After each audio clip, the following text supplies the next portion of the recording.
Introduction to vectors. Many quantities in geometry and physics, such as area, time, and temperature, can be represented by a single number. What's the temperature? It's 84 degrees outside. We get one number. What time is it? It's 4 o'clock. We get one number.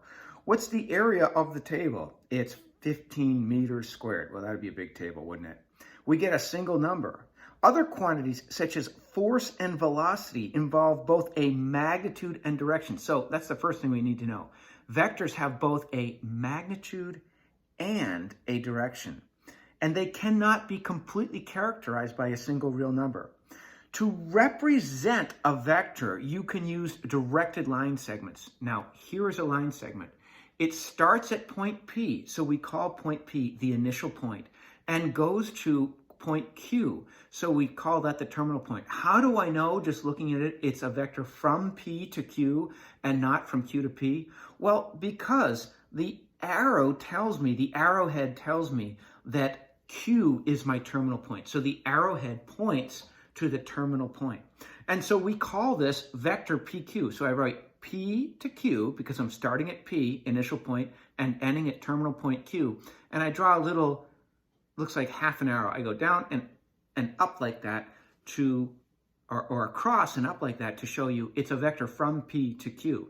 Now, that's a lot of work. So generally, we use letters like U and V. You see U and V a lot. So I could call vector PQ vector V. Now, that's a lowercase letter to signify vector V.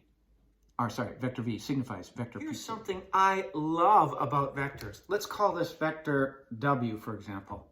Well, I can click it. Think of this as a Word doc. I can click it and move it around. So that's also vector W. They're equivalent. And here is vector W, and here is vector W, and here is vector W.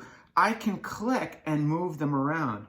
One of my favorite spots to move the vector around to is to put the initial point of the vector on the origin.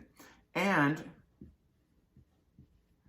when I do that, I say that the vector is in standard position. I can move this vector anywhere. See, there is the same vector, there is the same vector, there is the same vector, but only this vector of all the vectors I've drawn is in standard position.